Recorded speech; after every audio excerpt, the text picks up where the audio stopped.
아이고, 오늘도 또 비가 오려나. 60대 중반의 정숙 씨는 창밖을 내다보며 중얼거렸습니다. 구름이 잔뜩 낀 하늘이 언제 비를 쏟아낼지 모를 상황이었습니다. 하지만 비가 와도 상관없었습니다. 오늘은 사랑하는 손녀 지은이를 데리러 가는 날이었으니까요. 정숙 씨는 거울 앞에서 단정히 옷차림을 정리했습니다. 비록 평범한 주부용 블라우스와 치마였지만 딸 앞에서만큼은 항상 깔끔한 모습을 보이고 싶었습니다. 결혼 후 처음으로 재혼한 딸이 새로운 생활에 잘 적응하고 있는지 늘 걱정이 되었거든요. 그래도 우리 미영이가 좋은 사람 만나서 다행이야. 입으로는 그렇게 말하면서도 정숙 씨의 마음 한구석에는 여전히 불안감이 자리 잡고 있었습니다. 딸의 새신랑 강민수 씨를 처음 만났을 때부터 뭔가 어색한 느낌이 들었거든요. 너무 완벽해 보이는 외모와 말솜씨, 그리고 지나치게 정중한 태도가 오히려 부자연스럽게 느껴졌던 것입니다. 하지만 딸이 행복해한다면 그것으로 충분하다고 스스로를 달래왔습니다. 첫 번째 결혼에서 많은 상처를 받았던 미영이가 다시 웃을 수 있게 된 것만으로도 고마운 일이었으니까요. 버스에서 내려 딸의 아파트 단지로 걸어가면서 정숙 씨는 주변을 둘러보았습니다. 새로 지은 아파트 단지는 깔끔하고 현대적이었습니다. 예전에 살던 낡은 연립주택과는 천지 차이였죠. 역시 좋은 사람을 만나니까 이런 좋은 곳에서 살 수 있게 되었구나. 정숙 씨는 딸의 처지가 나아진 것에 대해 진심으로 기뻤습니다. 하지만 동시에 한편으론 자신이 딸에게 이런 좋은 환경을 만들어주지 못했다는 미안함도 들었습니다. 아파트 입구에 도착하자 경비 아저씨가 반갑게 인사를 건넸습니다. 어머니, 또 오셨네요. 지은이 데리러 오신 거죠? 네, 그렇습니다. 항상 수고 많으세요. 아닙니다. 그런데 요즘 지은이가 예전만큼 밝지 않더라고요. 혹시 무슨 일이라도 있나요? 경비 아저씨의 말에 정숙 씨는 순간 마음이 철렁했습니다. 하지만 곧 웃음을 지으며 대답했습니다. 아이들이 다 그렇죠. 새 환경에 적응하느라 힘들 수도 있고요. 하지만 마음속으론 경비 아저씨의 말이 계속 신경 쓰였습니다. 평소 밝고 활발했던 지은이가 달라졌다는 것이 단순히 환경 변화 때문일까요? 딸아, 엄마가 또 왔어. 정숙 씨가 아파트 현관문을 두드리며 말했습니다. 평소보다 조금 일찍 손녀를 데리러 온 것이었습니다. 회사에서 연락이 와서 조기 퇴근하게 되었거든요. 하지만 이상했습니다. 평소 같으면 벌써 문이 활짝 열렸을 텐데 오늘은 한참을 기다려야 했습니다. 안에서 뭔가 소곤거리는 소리도 들렸고요. 똑똑똑 다시 문을 두드리자 그제서야 문이 열렸습니다. 엄마, 왜 이렇게 일찍 와? 문을 연 딸 미영이의 얼굴이 어딘지 이상했습니다. 평소보다 화장이 진했고 특히 파운데이션을 두텁게 발랐는데도 뺨 쪽에 뭔가 어색한 부분이 보였습니다. 목소리도 평소와 달리 떨리는 것 같았고요. 회사에서 일찍 끝나서 그래. 지은이는 어디 있니? 아, 지은이는 방에서 숙제하고 있어요. 엄마, 미안한데 오늘은. 왜? 무슨 일 있어? 정숙 씨는 딸의 표정을 자세히 살펴봤습니다. 뭔가 급하게 자신을 돌려보내려는 기색이 역력했습니다. 그리고 눈가에 있는 것이 혹시 멍자국인가요? 아니에요. 그냥 좀 피곤해서요. 미영이는 엄마의 시선을 피하며 고개를 돌렸습니다. 정숙 씨는 집 안으로 들어서며 뭔가 이상함을 느꼈습니다. 평소 활발하던 손녀 지은이가 인사도 없이 방에 틀어박혀 있다는 것부터가 이상했습니다. 그리고 집 안의 분위기도 어딘지 무겁고 어두워 보였어요. 거실에 앉아 딸이 내준 차를 마시며 정숙 씨는 딸을 유심히 관찰했습니다. 미영이는 계속 시계를 보며 초조해하고 있었습니다. 그리고 휴대폰이 울릴 때마다 깜짝깜짝 놀라는 모습이었어요. 딸아, 너 요즘 괜찮지? 얼굴색이 안 좋아 보이는데. 괜찮아요, 엄마. 그냥 회사 일이 좀 바빠서요. 회사 일이 그렇게 힘들어? 몸이 제일 중요한 건데. 아니에요. 정말 괜찮아요. 하지만 미영이의 목소리에는 전혀 괜찮지 않다는 것이 역력히 드러나 있었습니다. 그리고 소매를 자꾸만 끌어내리는 것도 이상했어요. 그때였습니다. 화장실에서 남자의 기침 소리가 들렸습니다. 꽤 크고 거친 기침 소리였어요. 정숙 씨는 고개를 들었습니다. 누가 있니? 민수 씨가 집에 있는 거야? 미영이의 얼굴이 순간 경직되었습니다. 아무도 없어요. 아마 위층에서 나는 소리 같아요. 위층에서? 그런데 소리가 여기서 나는 것 같은데. 엄마, 이 아파트 벽이 좀 얇아서 소리가 잘 들려요. 하지만 정숙 씨의 귀는 정확했습니다. 60년 넘게 살아오면서 터득한 감각이었죠. 분명 이 집, 그것도 화장실에서 나는 소리였습니다. 왜 딸이 거짓말을 하는 걸까요? 그리고 왜 그렇게 당황하는 걸까요? 미영이는 계속해서 불안해하며 손을 비비고 있었습니다. 그리고 화장실 쪽을 힐끗힐끗 쳐다보는 것도 이상했어요. 민수 씨는 언제 들어와? 늦을 것 같아요. 회사 회식이 있다고 했거든요. 그런데 이상했습니다. 회식이 있다고 하면서 왜 집에 누군가가 숨어 있는 것처럼 행동하는 걸까요? 지은아, 할머니 왔다.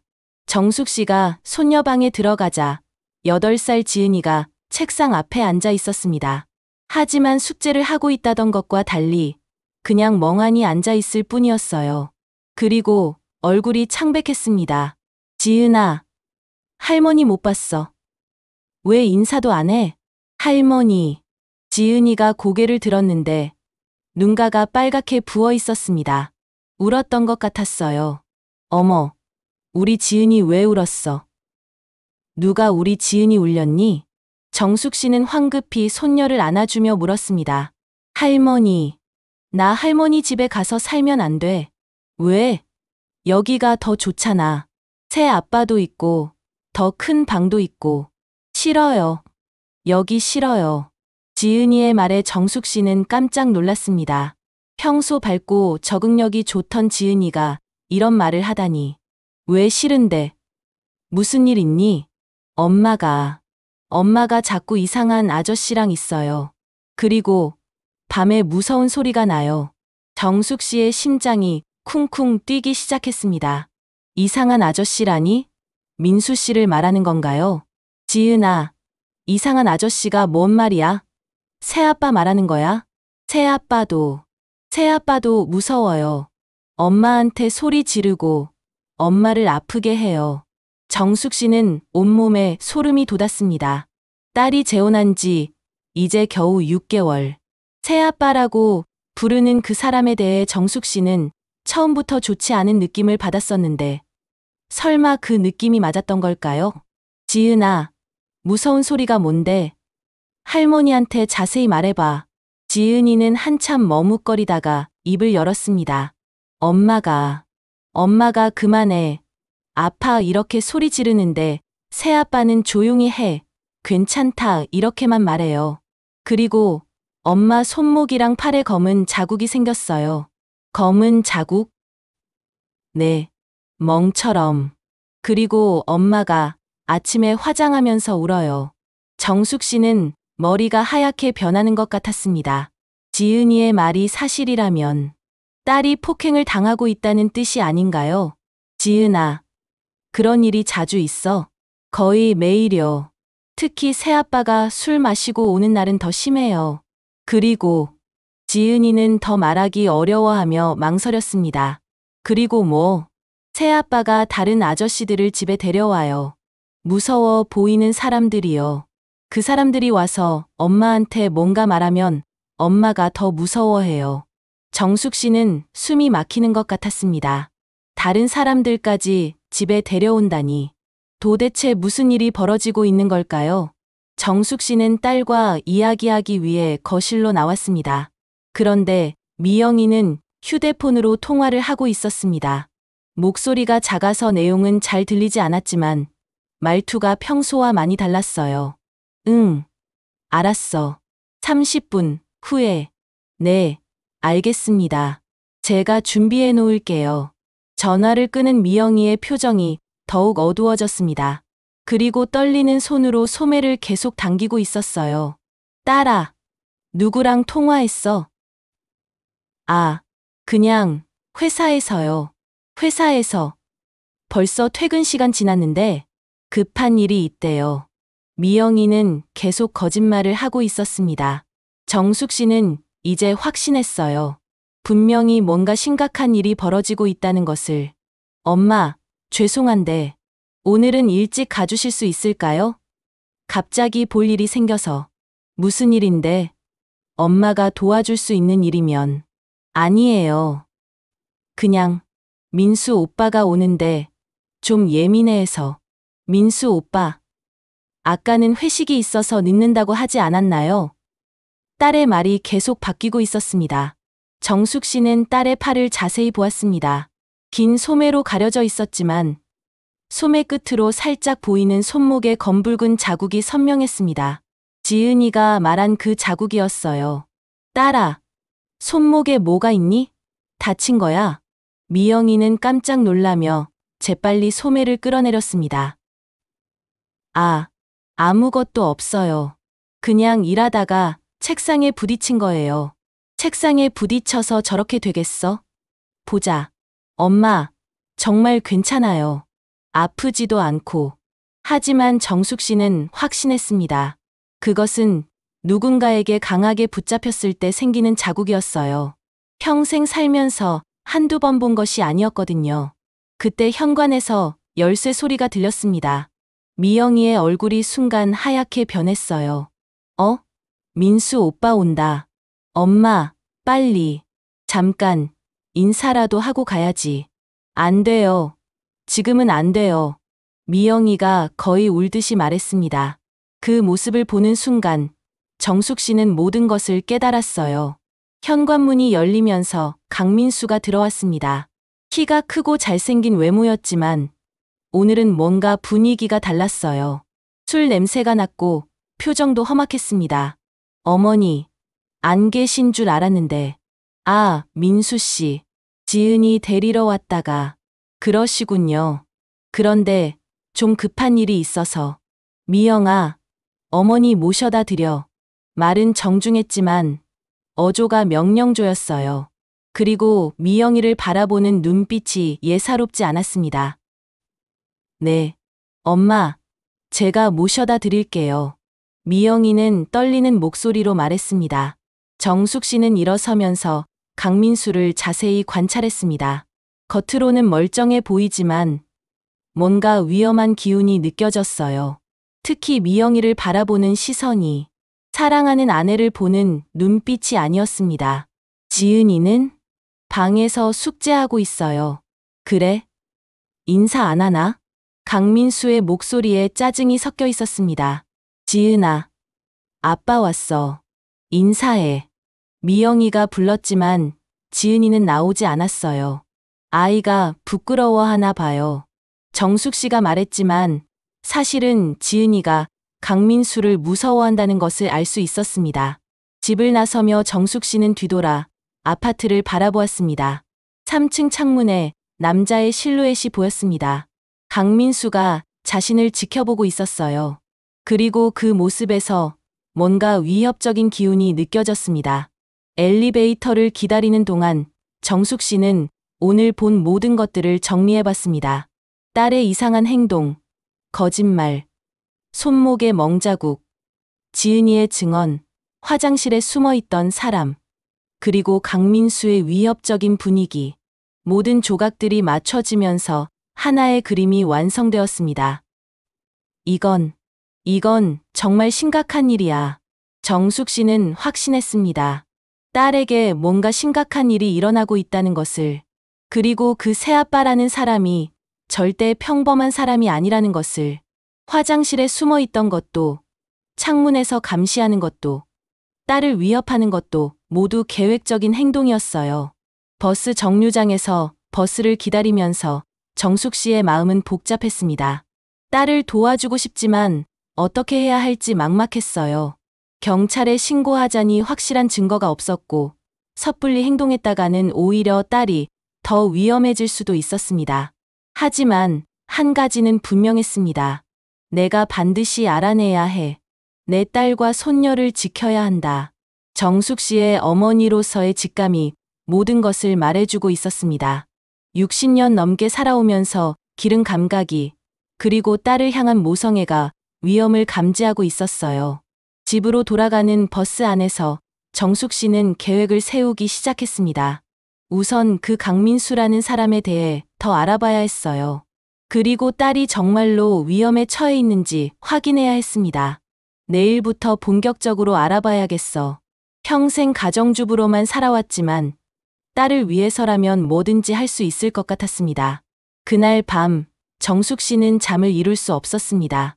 딸의 창백한 얼굴과 지은이의 무서워하는 모습이 계속 머릿속을 맴돌았어요. 그리고 강민수가 창문에서 자신을 내려다보던 그 섬뜩한 시선도 잊을 수 없었습니다. 새벽 3시가 넘어서야 겨우 잠이 들었지만 꿈속에서도 딸이 위험에 처한 모습이 계속 나타났어요. 엄마, 도와주세요. 딸의 울부짖는 소리에 정숙 씨는 벌떡 일어났습니다.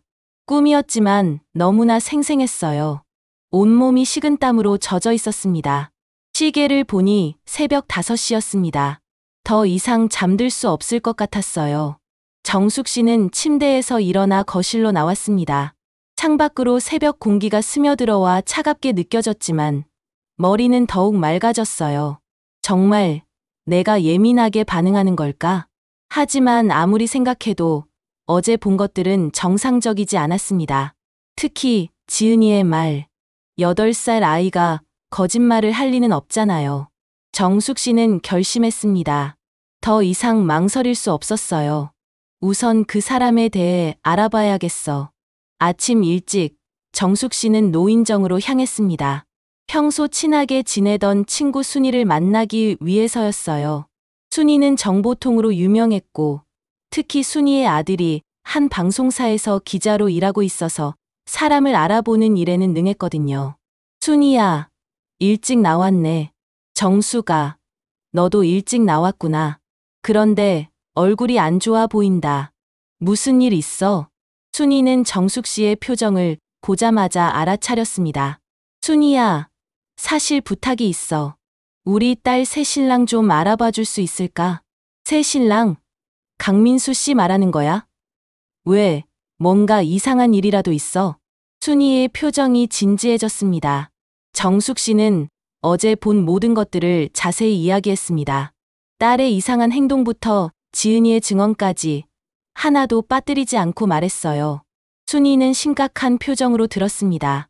정수가, 이건 정말 심각한 일일 수 있어. 내 아들한테 바로 연락해 볼게. 고마워, 순이야. 나 혼자서는 뭘 어떻게 해야 할지 모르겠어. 당연히 도와줘야지. 우리 정숙이 딸이 위험에 처해 있을 수도 있는데. 순이는 즉시 아들에게 전화를 걸었습니다. 성호야, 엄마야. 급한 일이 있어서 그런데. 이틀 후 순이가 심각한 표정으로 정숙 씨를 찾아왔습니다. 정수가, 큰일이야. 왜? 뭔가 나왔어? 성호가 알아봤는데 내 딸 신랑 말이야. 이 사람 좀 문제가 있어. 정숙 씨의 심장이 빠르게 뛰기 시작했습니다. 우선 이 사람 전에도 2번 결혼했어. 2번? 응. 그런데 첫 번째 부인은 결혼한 지 1년 만에 계단에서 굴러떨어져서 죽었대. 정숙 씨의 손이 덜덜 떨렸습니다. 그리고 2번째 부인도 결혼한 지 2년 만에 의문의 교통사고로. 세상에. 그럼 성호가 더 파보니까 2번째 부인 사망하기 전에도 폭행 신고가 여러 번 들어왔었대. 그런데 부인이 계속 취한다고 해서 수사가 제대로 안 됐고 정숙 씨는 눈앞이 캄캄해지는 것 같았습니다. 그리고 그전에도 동거했던 여자친구 하나가 갑자기 실종됐었어. 경찰이 수사했지만 시체도 못 찾고 증거 부족으로 넘어갔다더라. 순이야, 그럼 우리 미영이가 정말 위험하다는 거야? 그게 다가 아니야. 성호가 보험회사 쪽도 알아봤는데 순이는 더욱 심각한 표정이 되었습니다. 이 사람 결혼할 때마다 부인 명의로 거액의 생명보험을 들어 자기 명의로 된 보험은 다 해지하고 그리고 부인들이 죽고 나면 보험금을 받는다는 거네. 맞아. 첫 번째 부인 때 3억, 두 번째 부인 때 4억을 받았대. 정숙 씨는 온몸에 소름이 돋았습니다. 그럼 우리 미영이도. 응. 미영이 명의로 된 생명보험이 5억 원이래. 그리고 얼마 전에 또 추가로 2억 원짜리 보험을 들었다더라. 그런데 더 무서운 건 이 조직이 전국에 10여 명의 사냥꾼을 두고 있다는 거야. 순이는 목소리를 더욱 낮췄습니다. 각자 담당 지역에서 타겟을 물색하고 성공하면 보험금의 30%를 받는 시스템이래. 강민수는 서울 강남 지역 담당이었고, 그럼 정말 조직적인 범죄구나. 맞아. 성호가 취재하면서 알아본 건데, 강민수 주변에는 전과자들이 많아. 특히 폭력 조직과 연결되어 있다는 얘기도 있고.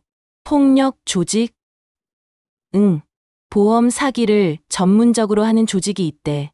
여자들을 속여서 결혼하고 보험을 들게 한 다음에 사고사로 위장해서 죽이는. 정숙 씨는 말이 안 나왔습니다. 그런 끔찍한 일이 정말 있다니. 그리고 지은이가 말한 무서운 사람들. 그게 바로 그 조직원들일 가능성이 높아. 그럼 우리 미영이는 네 번째 희생자가 될 뻔한 거야.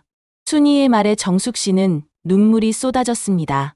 성호가 그러는데 이미 경찰에서도 이 강민수라는 사람을 주목하고 있대. 하지만 확실한 증거가 없어서 움직이지 못하고 있다더라. 그럼 어떻게 해야 하지? 우선 미영이를 그 사람에게서 떼어놔야 해. 그런데 문제는 뭐? 미영이가 아마 세뇌당한 상태일 거야. 이런 사람들은 심리 조작이 전문이거든. 피해자가 자기를 떠나지 못하게 만들어. 정숙 씨는 더욱 절망적이 되었습니다. 그날부터 정숙 씨는 딸을 보호하기 위해 위험한 결정을 내렸습니다. 매일 딸의 집 근처에서 멀리서 지켜보기로 한 것이었어요. 순이도 함께 도와주기로 했습니다. 정수가 혼자서는 너무 위험해. 내가 교대로 도와줄게. 고마워, 순이야. 첫날 감시는 별다른 일 없이 지나갔습니다. 강민수는 아침에 출근하고 저녁에 들어왔어요. 평범한 일상 같아 보였습니다. 하지만 둘째 날, 이상한 일이 벌어졌습니다.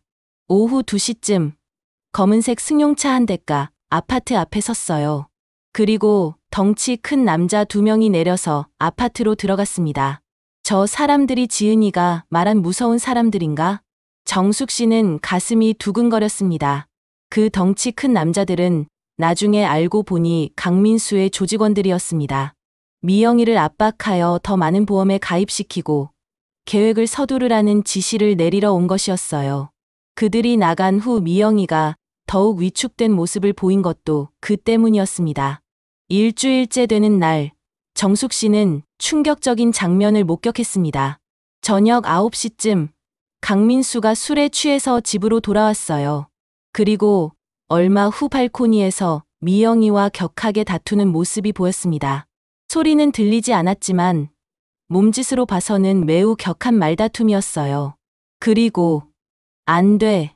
강민수가 미영이를 밀치는 모습이 보였습니다. 미영이가 비틀거리며 발코니 난간에 부딪혔어요. 정숙 씨는 더 이상 참을 수 없었습니다. 급하게 아파트로 뛰어들어갔어요. 엘리베이터가 너무 느려서 계단으로 뛰어 올라갔습니다. 3층까지 올라가니 숨이 차고 심장이 터질 것 같았지만 딸을 구해야 한다는 생각뿐이었어요. 딸아, 괜찮니? 문을 두드렸지만 한참 후에야 미영이가 나왔습니다. 얼굴에 빨간 자국이 선명했고 입술이 부어 있었어요. 엄마, 왜 갑자기? 딸아, 이게 뭐야? 누가 때렸니? 아니에요. 그냥 문에 부딪혔어요. 문에 부딪혀서 입술이 터져. 딸아, 엄마한테 솔직히 얘기해봐. 하지만 미영이는 계속 부인했습니다. 그리고 불안해하며 주변을 둘러보고 있었어요. 엄마, 빨리 가세요. 민수 오빠가 오면 뭐, 또 때려? 그런 게 아니에요. 하지만 미영이의 목소리에는 두려움이 가득했습니다. 정숙 씨는 미영이를 설득해서 병원에 가자고 했습니다. 처음에는 거절했지만 계속 설득해서 결국 동네 병원에 갔어요. 선생님, 우리 딸 상태 어떤가요? 정숙 씨는 미영이가 검사를 받는 동안 의사 선생님과 따로 이야기했습니다. 어머님, 솔직히 말씀드리면 지속적으로 폭행을 당한 흔적이 보입니다. 역시 그런 거였군요. 갈비뼈에 금이 간 것 같고 몸 곳곳에 멍자국도 있습니다. 이런 상태로는. 그런데 어머님, 한 가지 더 걱정스러운 게 있는데요. 의사의 표정이 더욱 심각해졌습니다. 그리고 한 가지 더 말씀드릴 게 있는데 따님이 임신 중이신데 약 5개월 정도 된 것 같습니다. 하지만 이런 상태로는 아이가 위험할 수 있습니다. 정숙 씨는 깜짝 놀랐습니다. 딸이 임신한 것도 모르고 있었거든요. 임신이요? 네. 약 5개월 정도 된 것 같습니다. 그런데 스트레스와 외상 때문에 유산 위험이 있어요. 정숙 씨는 눈물이 쏟아졌습니다. 딸이 임신한 것도 모르고 있었고 그런 상황에서 폭행을 당하고 있다니. 선생님, 혹시 경찰 신고를 해주실 수 있나요? 본인이 원하지 않으면 강제로 할 수는 없습니다.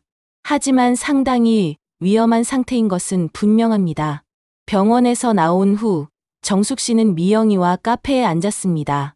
딸아, 이제 엄마한테 진실을 말해줘. 엄마, 정말 괜찮아요. 괜찮다고? 갈비뼈가 부러졌는데 미영이는 깜짝 놀랐습니다. 의사가 엄마에게 말한 것을 알았거든요. 그리고 너 임신했다며? 왜 엄마한테 얘기 안 했어?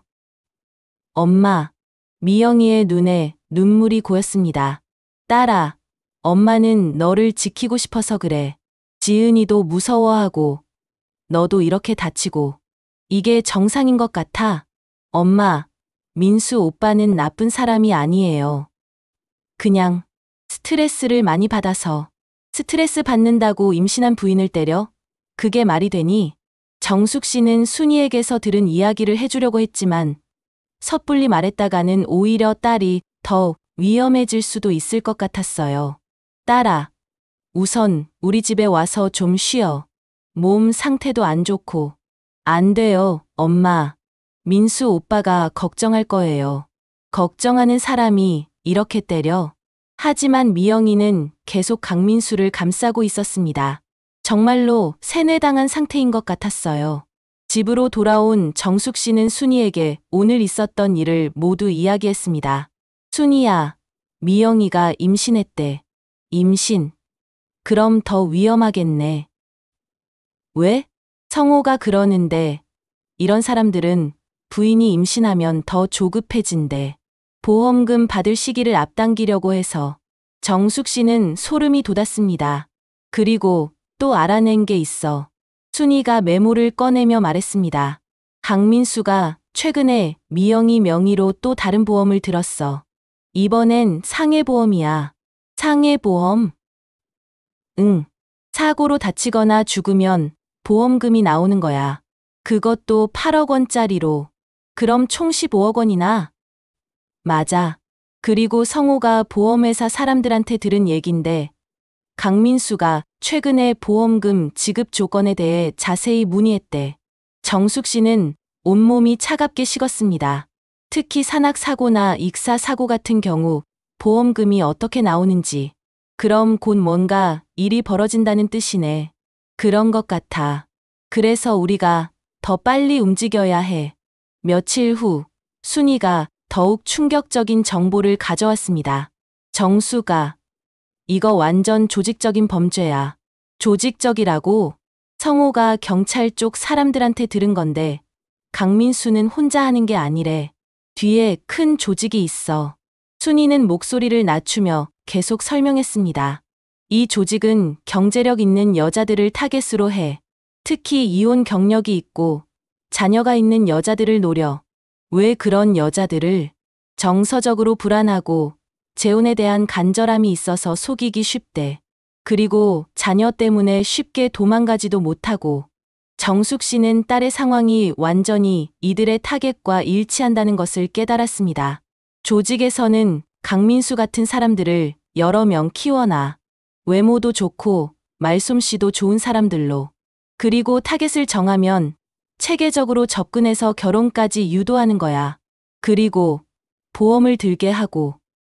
맞아. 그리고 적당한 시기가 되면 사고사로 위장해서 죽여. 그동안 벌써 수십 명의 피해자가 있었다는 얘기야. 그럼 우리 미영이는 네 번째나 다섯 번째 피해자가 될 뻔한 거지. 그럼 경찰에 신고하면 되는 거 아냐? 그게 문제야. 경찰도 이 조직을 알고는 있지만 확실한 증거가 없어서 움직이기 어렵대. 증거가 없다고? 지금까지의 사건들이 모두 완전 범죄에 가깝게 꾸며졌거든. 그리고 피해자들이 모두 죽어서 증언할 사람도 없고 정숙 씨는 절망감이 들었습니다. 그리고 미영이 같은 경우에는 본인이 부인하면 경찰도 어쩔 수 없어. 가정폭력으로 신고해도 미영이가 고소를 취하하면 끝이야. 그럼 어떻게 해야 하지? 현행범으로 잡거나 아니면 결정적인 증거를 찾아야 해. 순이의 말에 정숙 씨는 깊은 생각에 빠졌습니다. 그런 중에 미영이에게 조금씩 변화가 생기기 시작했습니다. 정숙 씨가 계속해서 조심스럽게 진실을 이야기하자 처음에는 거부 반응을 보였던 미영이가 점점 의심을 품기 시작한 것이었어요. 특히 임신 사실을 알고 난 후부터는 더욱 그랬습니다. 엄마, 혹시 정말 민수 오빠가 이상한 걸까요? 어느 날 미영이가 조심스럽게 물어왔습니다. 왜? 뭔가 느낀 게 있어? 최근에 좀 이상한 일들이 있었어요. 어떤 일들? 민수 오빠가 제가 모르는 사람들하고 통화하는 걸 몇 번 들었는데 일정을 앞당기자 시기가 되면 연락하겠다 이런 얘기를 하더라고요. 정숙 씨의 심장이 빨리 뛰었습니다. 그리고 제가 잠들었다고 생각할 때 컴퓨터로 뭔가를 자꾸 찾아보더라고요. 제가 깬 걸 알면 재빨리 화면을 끄고 또 다른 이상한 점은 없었어. 보험에 대해서도 자꾸 물어보더라고요. 혹시 다른 보험에도 가입했는지, 수익자는 누구로 되어 있는지. 미영이의 마음 한구석에서는 의심의 씨앗이 자라나기 시작했습니다. 특히 임신 중임을 알게 된 후 뱃속 아이를 지켜야 한다는 모성 본능이 서서히 깨어나고 있었어요. 하지만 아직 그 남자의 세뇌와 조작에서 완전히 벗어나지는 못한 상태였습니다. 엄마, 그런데 정말 민수 오빠가 나쁜 사람이라면 나는 어떻게 해야 하죠? 딸아, 우선 너와 뱃속 아이의 안전이 제일 중요해. 엄마가 다 계획을 세워볼 테니까 너는 우선 조심하고 있어. 네. 엄마, 그런데 며칠 후 정말로 위험한 일이 벌어졌습니다. 엄마, 나 내일 민수 오빠랑 여행 가기로 했어요. 미영이가 떨리는 목소리로 전화를 걸어왔습니다. 여행? 갑자기 왜? 민수 오빠가 요즘 우리가 스트레스를 많이 받으니까 좋은 공기 마시며 쉬다 오자고. 정숙 씨는 순간 온몸에 소름이 돋았습니다. 이제 때가 된 것 같았어요. 딸아, 어디로 간다고? 산속 펜션이래요. 그런데 엄마, 왠지 무서워요. 무서우면 가지 마. 그런데 민수 오빠가 이미 다 예약해놨대요. 그리고 안 가면 화낼 것 같아요. 미영이의 목소리에서 공포가 느껴졌습니다. 딸이 드디어 뭔가 이상하다는 것을 본능적으로 느끼기 시작한 것이었어요. 딸아, 절대 가면 안 돼. 엄마가 지금 바로 갈 테니까 기다려. 엄마, 그런데 민수 오빠가 지금 여기 있어요. 전화 끊어야겠어요. 딸아. 하지만 전화는 끊겼습니다. 그리고 다시 걸어도 받지 않았어요. 정숙 씨는 직감했습니다. 이번이 마지막 기회라는 것을. 산속 펜션에서 사고가 일어날 것이라는 것을. 딸과 아직 태어나지 않은 손자를 구하기 위해서는 이제 더 이상 망설일 시간이 없었습니다. 정숙 씨는 즉시 순이에게 전화를 걸었습니다. 순이야, 큰일이야. 미영이가 내일 그 놈과 여행을 간대. 뭐, 여행을? 산속 펜션으로. 이제 정말 위험해졌어. 정수가, 진정해. 우선 경찰에 신고해봤자 소용없어. 아직 범죄가 일어나지 않았으니까 움직이지 않을 거야. 정숙 씨의 목소리에는 절박함이 가득했습니다. 그럼 어떻게 할 거야? 내가 직접 가야겠어. 정수가, 너무 위험해. 그 사람이 정말 연쇄살인범이라면. 그래도 가야 해. 내 딸이야. 그리고 아직 태어나지 않은 손자도. 순이는 잠시 고민하다가 말했습니다. 알겠어. 그럼 내가 도와줄게. 하지만 무작정 들이닥칠 수는 없어. 계획을 세워야 해. 고마워, 순이야. 우선 성우한테 연락해서 경찰 쪽에 미리 알려둘게. 그리고 우리는 여기서 상황을 지켜보다가 정말 위험하면 바로 신고할 수 있도록. 그래, 그게 좋겠어. 두 사람은 밤늦게까지 계획을 세웠습니다. 정숙 씨는 혼자 펜션에 가서 딸의 상황을 확인하고 순이는 외곽에서 대기하면서 필요하면 즉시 경찰에 신고하기로 했어요. 다음 날 아침, 정숙 씨와 순이는 일찍부터 미영이의 집 앞에서 대기했습니다. 오전 10시쯤 강민수와 미영이가 짐을 들고 나왔어요. 미영이의 얼굴은 창백했고 표정도 어두웠습니다. 저 표정 봐. 정말 무서워하고 있어. 정숙 씨는 가슴이 아팠습니다. 강민수의 차를 따라가면서 정숙 씨는 딸을 향한 걱정과 함께 분노도 느꼈어요. 어떻게 저런 악마 같은 인간이 딸을 속이고 해치려 할 수 있는지. 2시간 정도 운전한 후 그들은 정말 외딴 산속에 도착했습니다. 주변에는 다른 건물도 거의 없었고 휴대폰 신호도 약했어요. 정말 완전 범죄를 저지르기 좋은 곳이네. 순이가 섬뜩하게 말했습니다. 순이야, 나는 들어가 볼게. 너는 여기서 기다려. 만약 1시간 안에 연락이 안 오면. 알았어. 바로 112에 신고할게. 그리고 혹시라도 내가 위험해지면 미영이만이라도 구해줘. 정수가, 조심해. 정숙 씨는 차를 멀리 세우고 걸어서 펜션에 접근했습니다. 심장이 빠르게 뛰었지만 딸을 구한다는 생각 하나로 용기를 냈어요. 펜션은 2층 건물이었는데 1층에 불이 켜져 있었습니다. 조심스럽게 창문으로 다가가서 안을 들여다봤어요. 미영이가 소파에 앉아 있었는데 표정이 이상했습니다. 눈이 반쯤 감겨 있고 몸이 흔들거리고 있었어요. 분명히 무언가를 먹었거나 마셨을 것 같았습니다. 수면제를 탔구나. 그때 강민수가 나타났습니다. 손에는 밧줄이 들려 있었어요. 정숙 씨는 온몸에 소름이 돋았습니다. 이제 정말 시간이 없었어요. 안 돼. 정숙 씨는 더 이상 참을 수 없었습니다. 펜션 문을 힘껏 박차고 들어갔어요. 너 이 악마 같은 놈아. 내 딸에게서 손 떼. 강민수는 깜짝 놀라 뒤돌아봤습니다.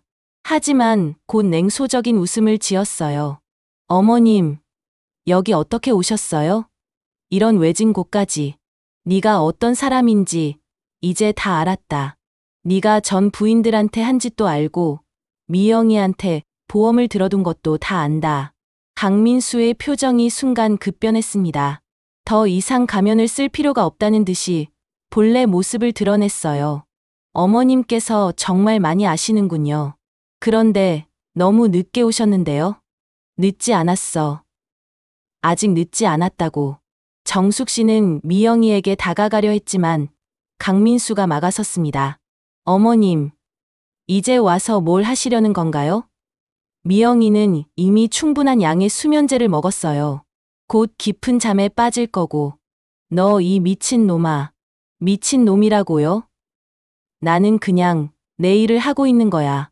외로운 여자들에게 잠깐의 행복을 주고 그 대가를 받는 것뿐이지. 강민수의 말에는 소름 끼치는 냉정함이 있었습니다. 정당한 대가? 사람 죽여놓고 무슨 정당한 대가야. 죽인다는 표현은 좀 그렇고 깔끔하게 정리해드리는 거지. 그리고 그 과정에서 내가 받는 건 단순한 수고비일 뿐이야. 정숙 씨는 이런 끔찍한 인간이 있다는 것에 충격을 받았습니다. 어머님께서 너무 많이 하셔서 계획에 차질이 생겼네요. 강민수는 이제 완전히 본 모습을 드러냈습니다. 미영이를 고른 이유가 있어요. 이혼 경력에 아이도 있고 그러면서 집도 있고 경제력도 있죠. 무엇보다 외로워해서 쉽게 믿었어요. 완벽한 타겟이었거든요. 정숙 씨는 이런 끔찍한 계산 속에 딸이 있었다는 사실에 분노했습니다. 처음에는 단순히 5억 원 정도면 될 줄 알았는데 알고 보니 더 많이 가지고 있더라고요.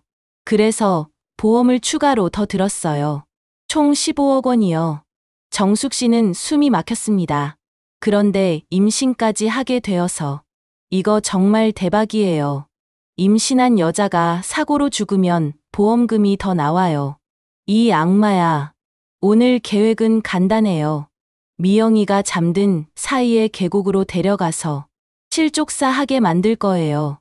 임신한 여자가 혼자 밤에 산책하다가 발을 헛디뎌서 아주 자연스러운 사고겠죠. 그때 미영이가 정신을 바짝 차렸습니다. 수면제를 먹었지만 완전히 의식을 잃지는 않았던 것이에요. 그리고 강민수의 말을 모두 들었습니다. 엄마가 왜 여기에? 그리고 당신, 지금 뭐라고 했어요? 미영이는 수면제의 영향으로 의식이 흐릿했지만 강민수의 진짜 모습을 보면서 엄마의 말이 모두 사실이었음을 깨달았어요. 딸아, 이제 정신 차려. 이 사람은 너를 죽이려고 했어. 당신이 정말로 나를 죽이려고. 미영이의 목소리에는 충격과 분노가 섞여 있었습니다. 뱃속 아이를 지켜야 한다는 모성 본능이 그녀를 완전히 깨어나게 했어요. 이제 와서 뭘 깨달아도 소용없어요. 너무 늦었거든요. 강민수가 밧줄을 들고 정숙 씨에게 다가왔습니다. 어머님까지 여기 오셨으니 같이 사고 당하셔야겠어요. 엄마를 건드리지 마. 미영이가 뒤에서 강민수를 밀었습니다. 비록 수면제 때문에 힘이 제대로 나오지 않았지만 엄마와 뱃속 아이를 지키려는 마음만큼은 강했어요. 2년이. 강민수가 뒤돌아서 미영이를 치려 했지만 정숙 씨가 그를 막아섰습니다. 내가 있는 한 내 딸과 손자는 절대 건드리지 못해. 60대 중반의 정숙 씨였지만 가족을 지키려는 마음 앞에서는 누구보다 강할 수 있었어요. 엄마, 조심해요. 미영이가 소파에서 떨어뜨린 유리잔 조각을 들고 강민수를 위협했습니다. 2년이 설쳐봤자 뭐 하겠어. 강민수는 정숙 씨를 밀쳐내고 미영이에게 달려들었어요. 정숙 씨는 넘어지면서 머리를 바닥에 부딪혔습니다. 순간 눈앞이 하얘졌지만 딸의 비명 소리를 듣고 정신을 차렸어요. 강민수가 미영이의 목을 조르고 있었습니다. 내 계획을 망치는 년들은 다 죽어. 나죠. 아이가. 미영이는 숨을 쉬지 못하며 괴로워했습니다. 정숙 씨는 온 힘을 다해 일어났습니다. 그리고 바닥에 떨어진 펜션 장식용 돌멩이를 집어들었어요. 내 딸 놔라.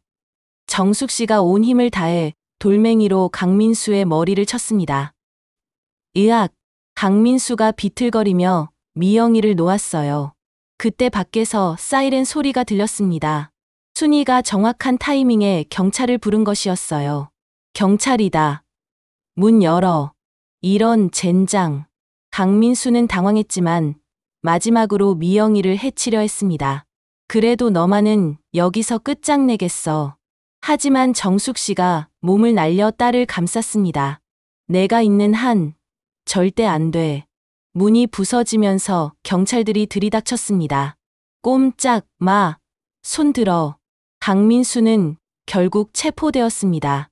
어머님, 정말 용감하셨습니다. 경찰관은 정숙 씨에게 감탄했습니다. 이분의 신고와 증거 수집이 아니었다면 정말 큰일 날 뻔했어요. 순이도 경찰과 함께 들어왔어요. 정수가, 괜찮아. 응, 괜찮아. 미영이는 엄마에게 안겨서 울고 있었습니다. 엄마, 정말 죄송해요. 처음부터 엄마 말을 들을 걸. 괜찮다. 딸아, 이제 모든 게 끝났어. 경찰 수사 과정에서 더 큰 진실이 밝혀졌습니다. 강민수는 혼자 한 게 아니었습니다. 담당 형사가 설명했습니다. 뒤에 큰 조직이 있었고 지금까지 15명 이상의 피해자가 있었던 것으로 보입니다. 15명이나? 정숙 씨는 충격을 받았습니다. 네. 그리고 강민수 외에도 비슷한 수법으로 범죄를 저지르는 사람들이 더 있습니다. 이번 사건을 계기로 전체 조직을 수사하게 될 것 같습니다. 정말 다행이에요. 더 많은 피해자가 생기기 전에 막을 수 있어서. 강민수는 결국 전 부인들 살해, 혐의와 보험 사기, 그리고 살인 미수로 구속되었습니다. 수사 과정에서 그가 정숙 씨의 집 주변과 딸의 아파트를 지속적으로 감시했던 것도 모두 드러났어요. 화장실에 숨어 있던 것도, 창문에서 지켜본 것도, 모든 것이 계획적인 범죄의 일부였습니다. 이제 정말 안전해졌어요. 경찰관이 말했습니다. 그리고 어머님의 용기 덕분에 더 많은 피해자를 막을 수 있게 되었습니다. 미영이는 엄마의 손을 꼭 잡았습니다. 엄마가 아니었다면 나도, 이 아이도, 이제 됐어. 우리 다시 시작하자. 정숙 씨의 눈에는 안도감과 함께 새로운 다짐이 서려 있었습니다. 그날 밤, 병원에서 검사를 받은 미영이와 뱃속 아이는 다행히 모두 무사했습니다. 수면제의 영향도 크지 않았고, 아이도 건강했어요. 어머니의 직감과 용기가 가족의 생명을 구한 것이었습니다. 6개월이 지났습니다. 계절은 어느새 따뜻한 봄이 되어 있었어요. 정숙 씨는 아침 일찍 일어나 창문을 열었습니다. 신선한 공기가 집 안으로 들어오면서 새로운 하루가 시작되었어요. 할머니, 일어났어요? 8살 지은이가 학교 갈 준비를 하며 인사했습니다. 예전의 밝은 모습을 완전히 되찾은 모습이었어요. 우리 지은이 벌써 일어났구나. 아침 먹자. 네. 그런데 할머니, 오늘 엄마 퇴원하는 날이죠? 응. 드디어 우리 막내 동생이 집에 온다. 지은이의 얼굴에 환한 웃음이 퍼졌습니다. 미영이는 사건이 끝난 후 이혼 절차를 마치고 정숙 씨 집에서 지내왔습니다. 그리고 3개월 전 건강한 아들을 낳았어요. 엄마, 정말 고마워요. 병원에서 퇴원하는 미영이가 갓난아기를 안고 말했습니다. 엄마가 아니었다면 이 아이를 볼 수도 없었을 거예요. 정숙 씨는 손자를 품에 안았습니다.